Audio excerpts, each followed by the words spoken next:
এটা কখনো হতে পারে না বন্ধু।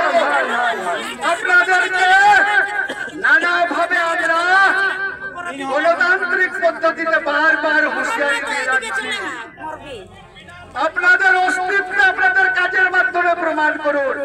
জেলা পুলিশ প্রশাসন, বড় থানা, এটা আজকে আমরা চ্যালেঞ্জ ছুড়তে এসেছি ভারত জাকাত মাঝি পারগানা মহল। এরপর যেদিন আসবো সেদিন কিন্তু আপনাদের অস্তিত্ব আমরা রাখবো না। আমরা আদিবাসী সাঁওতাল শিকারে বেশ দক্ষ এবং পটু। আমরা শিকারে বেশ দক্ষ এবং পটু। আপনারা ইলাজ করুন, আমরা শিকার করে অপরাধীকে ধরিয়ে আনবো আপনাদের কাছে। নতুবা জানুয়ারির মতো তাকে আমরা শাস্তি দেব। রাজ্য সরকার তো অপরাজিতা বিল নিয়ে আসছে,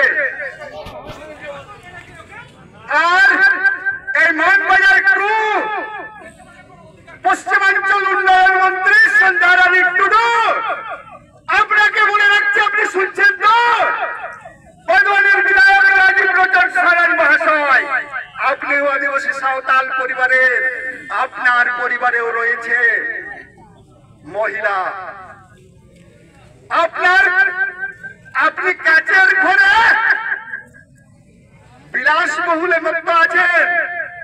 আপনি তো একবারও এই হাই স্কুলের মাস্টার মশাইয়ের বহিষ্কারের কোন বিবৃতি দেননি। আপনাকে হুঁশিয়ারি দিয়ে যাচ্ছি রাজীব রঞ্জন বাবু, সন্ধ্যা রানী টুডু মন্ত্রী মশাই, আপনারা ঘুম থেকে উঠুন, জাগুন, চারিদিকে তাকান।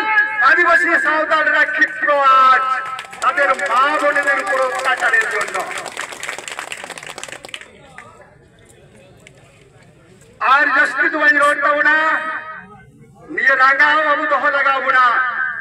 ভারত জাকাত মাঝি পারগানা মহল সান্তাল সমাজ না নৌকাকে বিচে খোঁজা দিশো মারি না কাতে মাইন খান আর বিধাও সেটের কান সনাম গুলগরিয়ে গো পুরুলিয়া জেলা ভারত জাকাত মাঝি পারগানা মহল ৫টা সেখন আদি আইমা মানত আর লাসাড় জোহার।